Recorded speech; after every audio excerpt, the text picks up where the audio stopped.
Okay, we're going to get started. So first we have Leah Foley, the United States Attorney for the District of Massachusetts. She'll be joined by the FBI's Assistant Special in Charge of the FBI Boston Division, James Crowley. The U.S. Department of Agriculture, Office of Inspector General, Office of Investigations for the Northeast Region, Special Agent in Charge, Sharmika Parker, will also be joining us. Commissioner Cox is unavailable. He had a scheduling conflict, but those will be the folks on the podium. And Assistant U.S. Attorney Philip Mallard. But if you guys have questions after, I'll go through all that with you.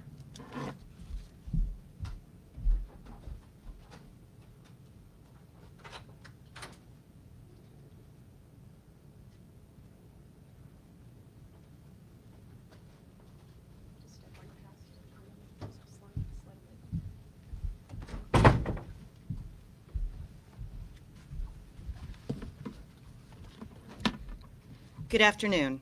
Today we are announcing federal charges against two men, Antonio Bonner and Saul Elisme, for large-scale SNAP benefit trafficking, a scheme that turned a program designed to feed families into a multi-million-dollar criminal enterprise. SNAP benefits are also known as food stamps. The defendants are charged with one count of food stamp fraud. As alleged in the charging documents, these men abused one of the government's most critical safety net programs for their own financial gain. This is taxpayer money meant to keep people from going hungry. These defendants decided to take it for themselves. These defendants exchanged SNAP benefits for cash, which they pocketed. Bonner, a naturalized U.S. citizen from Haiti, owned the Jesuela Variety Store. Elisme, a lawful permanent resident also from Haiti, owned the Saul Mache Mixe store. These two businesses were co-located within a single storefront in Boston. To be certain, these were not supermarkets. They were not full-service groceries. It would be a huge stretch to even call them convenience stores. In fact, the only thing convenient about these stores was how easy it was to commit SNAP benefit fraud. To put this in perspective, the Jesuela Variety Store is less than 150 square feet in size, smaller than some bathrooms. The Saul Mache Mixe store was approximately 500 square feet in space. By contrast, a supermarket can be 20,000 to 60,000 square feet in size, have a dozen or more registers, and employ numerous employees. Both the Jesuela Variety and Saul Mache Mixe stores had one register, no carriages, no hand baskets, and very little food for sale. One legitimate supermarket in the same area as these stores redeems approximately $80,000 in SNAP benefits per month. Over the last 20 months, the Jesuela Variety Store was redeeming between 3 and 6 times that amount monthly, with nowhere near the space, inventory, customers, or infrastructure to support it. The Saul Mache Mixe store redeemed over $120,000 in SNAP benefits in the last 6 months. Simply put, there is no plausible way SNAP eligible food could have been purchased from these stores for this long. Yet, these two stores are alleged to have illicitly trafficked nearly $7 million in SNAP benefits. The fraud was shocking and glaring. Investigators found that both stores had exceptionally large and highly anomalous SNAP redemption volumes, far beyond what is remotely possible for businesses of their size, type, and location. Since March of 2024, the Jesuela Variety Store had monthly SNAP redemptions that consistently exceeded $100,000. In the previous 20 months, the monthly SNAP redemptions were between $200,000 and $300,000 a month. In one of those months, the redemptions exceeded $500,000. Investigators' suspicions of fraudulent activity were confirmed on the ground. During the course of this investigation, undercover officers used EBT cards to traffic SNAP benefits for cash at both the Jesuela Variety Store and the Saul Mache Mixe store. The defendants themselves were working the cash registers. and both exchanged SNAP benefits for cash with the undercover officers. Observations made by the undercovers showed that it was just as easy for anyone with an EBT card to walk into either store and convert hundreds of dollars in SNAP benefits into cash, all tax-free. The defendants even sold liquor in exchange for SNAP benefits, an outright violation of federal law. And perhaps most disturbing, both stores sold donated food products known as manna packs.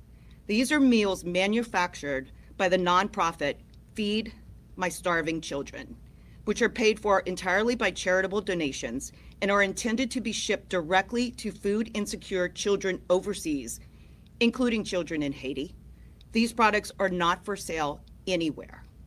Yet Bonner and Elise May were selling them in their stores for nearly $10 a pack, profiting from food literally intended for starving children in disaster zones.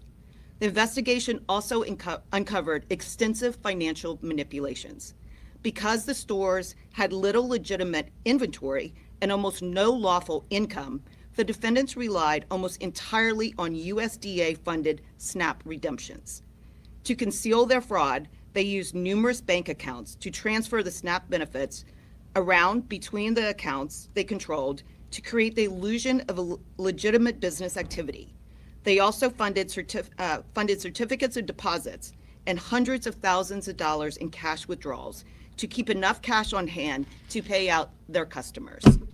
What were missing from the financial records were the things you would expect in any real grocery store, such as charges for wholesale invoices or large purchases for food inventory. Instead, the accounts reflected round-trip transactions, cash movements, and internal transfers to launder the SNAP proceeds. This case exposes a serious breakdown in oversight. Bonner's greed and fraud had no limits. Despite redeeming millions in SNAP benefits through his store, Bonner fraudulently obtained his own EBT card. The court documents indicate that between 2022 and the present, he cashed himself out for over $10,000 in SNAP benefits. In 2025, all of those redemptions were through the Jesuela Variety Store. It appears that the Massachusetts Department of Transitional Assistance conducted virtually no diligence when reviewing his application. It failed to compare Bonner's food stamp application against any record showing that he owned a business or that his store was already receiving millions of dollars of SNAP proceeds, or that he had hundreds of thousands of dollars moving through numerous bank accounts, or that he was married and living with his wife. Failures such as these allowed fraud and illegal conduct to grow unchecked for year on end. The court documents show that thousands of transactions have been taking place for years in large dollar amounts at stores that were not even large enough to store a fraction of the food necessary to justify these dollar amounts. And the numbers speak for themselves. $50,000 a month of fraud rapidly turned into $100,000 a month, then $200,000 a month, and at one point reached $500,000 of fraud in 1 month. Let me be clear, SNAP is the largest food assistance program in this country. It exists to feed families, not to bankroll criminals. This wasn't a paperwork error. It wasn't sloppy bookkeeping. It was a deliberate scheme to sustain. A supermarket can be 20,000 to 60,000 square feet in size. This is not right. Their storefronts were not even large enough to support a legitimate food pantry. When someone turns the equivalent of that poorly stocked inventory into a cash exchange turnstile for federal benefits, they are stealing from every taxpayer and from every family that legitimately relies on this program. Claims that existing systems are sufficient to catch SNAP fraud are simply not borne out by the evidence collected in this single investigation. On December 15th, the AP ran a story titled, "Trump Administration Focuses on SNAP Fraud," and detailing that the administration is claiming that the government's biggest food aid program is riddled with fraud. The article stated that there was, quote, little publicly available data, unquote, showing the extent of the alleged SNAP fraud, and that others who, quote, study the program were skeptical about the scale of the fraud.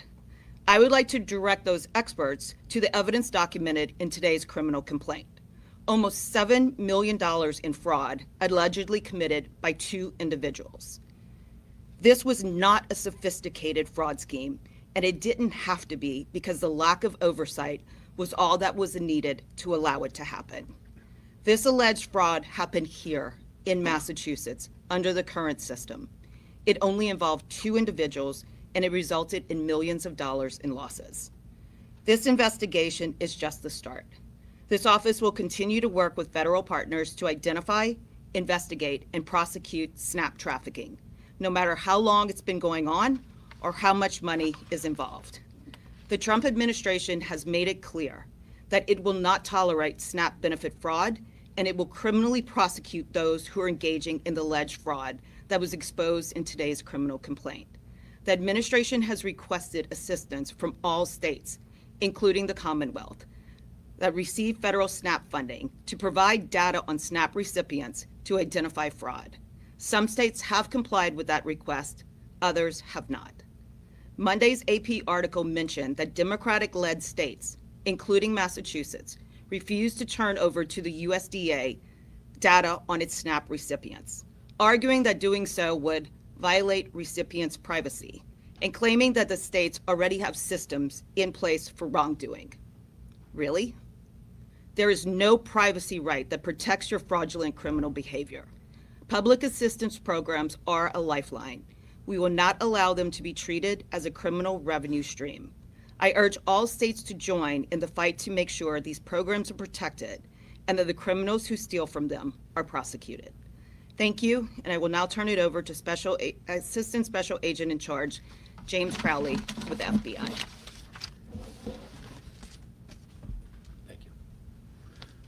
Thank you. Good afternoon, everyone. Again, Assistant Special Agent in Charge James Crowley with the FBI Boston office. Earlier today, FBI Boston assisted our partners at the USDA, Office of Inspector General, and the Boston Police in arresting 2 convenience store owners in Mattapan, which is in Boston, who are accused of using the stores as a front for a massive food fraud scam. These 2 men came into our country and allegedly defrauded a vital federal assistance program that millions of Americans rely on to feed their families out of millions of dollars. The photos located in today's complaint reveal that their businesses have very little inventory. In fact, they did not have sufficient inventory to support the number and value of the transactions that they were logging each day.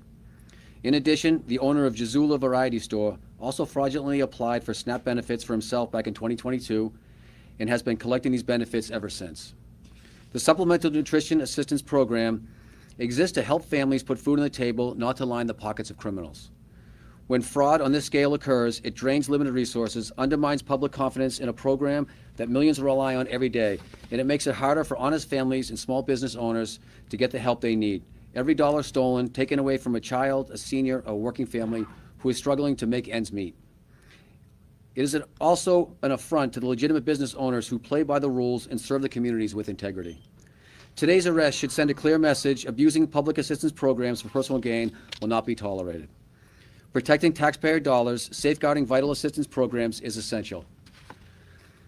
I also want to thank the U.S. Attorney Leah Foley for her team in this case, as well as our partners with the USDA, Office of Inspector General, and the Boston Police, and also the FBI agents, analysts, and forensic accountants who all worked this investigation. As a result of their hard work, this alleged criminal operation was dismantled, its proceeds seized, and those responsible were brought to justice. Thank you.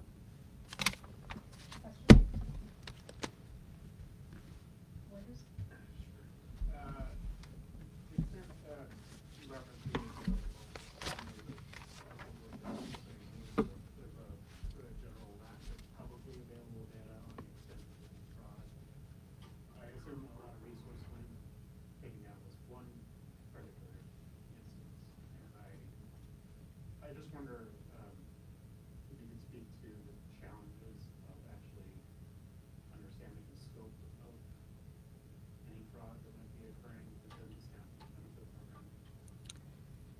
So based on the preliminary data that we have collected, we believe that the fraud is widespread. This was a very targeted investigation, and it is just getting started. We are planning to continue to investigate other stores and businesses where the anomalous volumes of EBT transactions that are happening on a daily and monthly basis is completely untethered from the realities of what those stores legitimately could ever possibly redeem in a month. But without the state's cooperation across the country, it is very difficult to present to you the data that shows fraudulent schemes like this. To what extent has the state of Massachusetts cooperated with this investigation, and how much fraud you estimate is potentially happening right now, like in the state alone?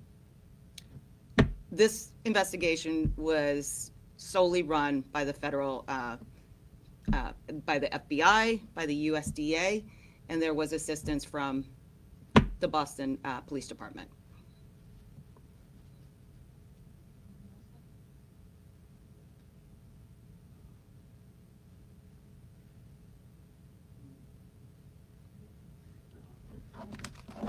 Thank you.